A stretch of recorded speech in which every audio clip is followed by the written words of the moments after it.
Do you ever feel something cold on the back of your neck? As if the air itself suddenly became heavier. Hold that feeling, because in the next few minutes, you will hear about a shadow that appeared over a quiet town and left marks that time could never erase.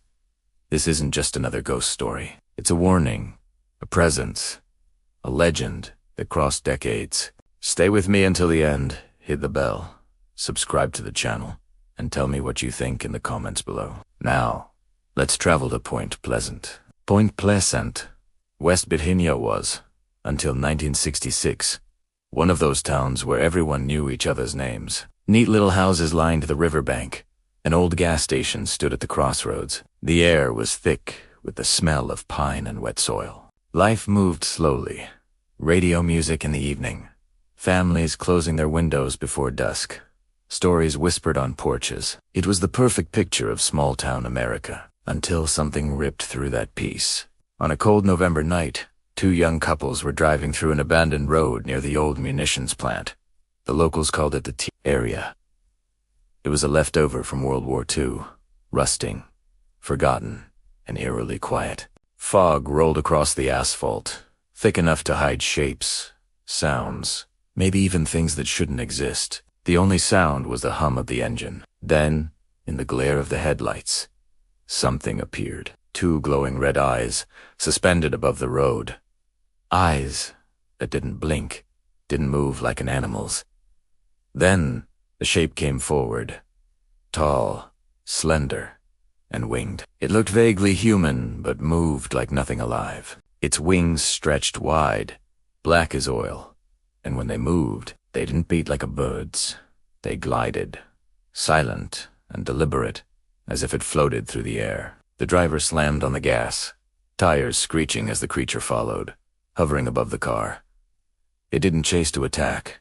It simply watched. The chase lasted minutes that felt like hours. When the couples finally reached the safety of town, their faces were pale, their hands shaking, and their voices trembling with confusion and fear. The next morning, the local newspaper ran a headline that would change the town forever. The story spread fast from coffee shops to church pews, from the bar counter to the post office. For credible witnesses had seen something impossible, and soon others began to come forward. A firefighter, a deputy sheriff, factory workers. Farmers all described the same terrifying figure. A tall, dark humanoid with enormous wings and glowing red eyes. The reports piled up, each one eerily consistent with the others, and as the sightings grew, so did the panic. Scientists tried to calm the town, claiming it was nothing more than a misidentified bird, perhaps a large heron or owl distorted by shadows and fear. Psychologists mentioned mass hysteria, the contagious kind of terror that spreads when uncertainty grips a community. But those explanations didn't ease the fear. The people who saw the creature didn't believe it was just imagination. They could feel that gaze, that unnatural silence, long after the encounter was over. Then came something even stranger. Shortly after the first report, mysterious men began showing up around town, always in black suits, always driving dark sedans. They asked odd questions about the witnesses. Some described them as pale, hairless, almost emotionless, their voices flat, mechanical, as if they didn't quite understand human conversation. These men in black, as people later called them, seemed less like government agents and more like something trying to imitate one. They didn't threaten, they simply appeared, asked questions, and vanished. The fear deepened. It was no longer just about the creature. Now, it felt like someone or something was watching the watchers. Point Pleasant was changing. People locked their doors before sunset.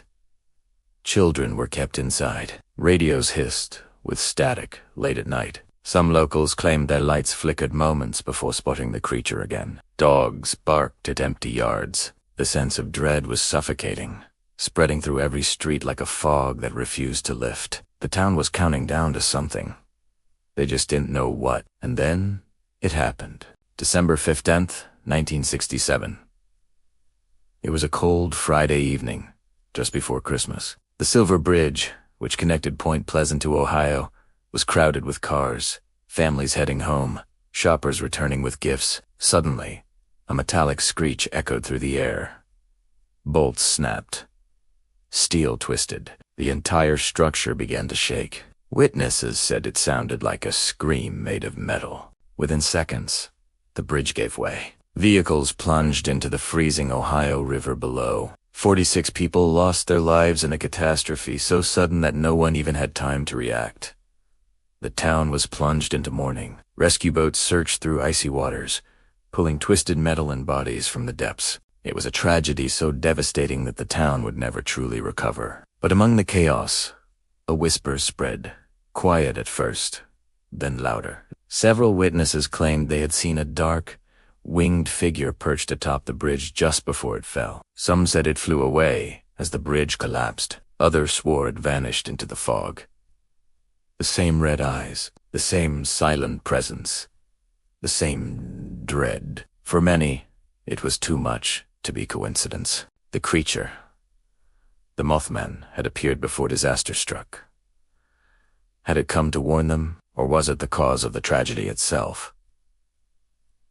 The debate split the community. Some called it a harbinger of death, a supernatural omen appearing before great calamities. Others saw it as an innocent bystander, or even a messenger trying, and failing, to warn humanity of impending doom. After the collapse, the sightings nearly stopped. It was as if the creature had vanished along with the bridge. Point Pleasant was left in silence, a silence filled with grief, guilt, and unanswered questions. The town that once feared a monster now feared forgetting. The legend of Mothman was born not from belief, but from loss. Over the years, journalists, investigators, and researchers tried to make sense of what had happened. One of them was John Keel, a writer obsessed with strange phenomena. He interviewed dozens of witnesses, analyzed patterns, and connected the dots between sightings, UFO reports, and other unexplained events. His book, The Mothman Prophecies, became a cornerstone of paranormal literature,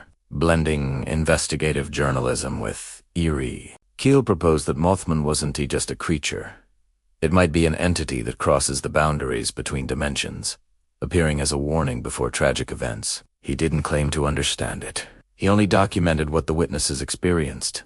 Scientists, on the other hand, remained skeptical. They attributed everything to a mix of fear, coincidence, and misperception. But there were too many similarities across testimonies, too much consistency in the details. The red eyes, the silence, the wings that didn't flap, the terror that lingered for years. There was something deeper, something that refused to be explained away so easily. And then the legends spread beyond West Virginia. In 1986, near Chernobyl, workers claimed to have seen a winged humanoid days before the nuclear disaster. Similar reports surfaced again before earthquakes, mine explosions, even during the 2001 terrorist attacks.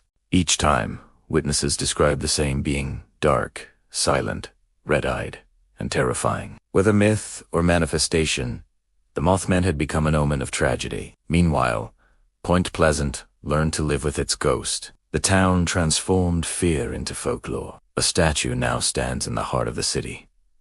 A stainless steel Mothman, with gleaming red eyes, wings open as if ready to take flight. Each year, the town hosts the Mothman Festival, celebrating what once terrified them. Tourists come from all over the world to take photos, buy souvenirs, and hear the stories firsthand. What was once horror became heritage, yet behind the smiles and festivities, there's still a weight in the air. An echo of that night in 1967, when everything changed. You can't tell this story without talking about memory. Fear, faith, but memory doesn't. The people who lived through those nights still remember the flashing lights on the bridge, the sound of twisted steel, the chill of knowing something was out there watching. For some, Mothman became a symbol of mortality, a reminder that disasters rarely come without warnings, even if we fail to understand them. What does the Mothman really represent? Is it a creature? A messenger? A distortion of human fear? Perhaps it's something we summon ourselves, a reflection of collective anxiety, given form. Or perhaps it's something older, an observer moving between worlds, appearing only when the veil thins enough for us to glimpse it. Theories abound, and none can be proven. But all agree on one thing. It leaves an impression that changes those who encounter it. If there's one lesson from Point Pleasant, it's this. Listen, not every warning comes with clear signs. Sometimes, what we dismiss as madness or superstition hides a truth we're not ready to face. Maybe the people of Point Pleasant weren't seeing a monster. Maybe they were seeing a message that no one wanted to understand. And now, you find yourself in the same position, staring into the unknown, wondering where the line between legend and reality really lies. You can dismiss it all as hysteria, or you can stay curious. The fact that this story still echoes after half a century says something about us, not just about the creature. We fear what we can't control. We invent meaning where none seems to exist. But sometimes, maybe the meaning was there all along. Today, Point Pleasant is quiet again. The river flows, the streets are calm, and the bridge rebuilt. Yet, on misty nights, when the wind cuts across the water, some locals swear they still feel eyes watching from the tree line. Just a flicker who's to shadow, maybe nothing, maybe everything. So here's the final question. Was it real, or just a legend? Before you decide, hit the bell below, subscribe to Real or Legend, and share your theory in the comments. What do you think the Mothman really was? A warning, a curse, or a coincidence? The night returns.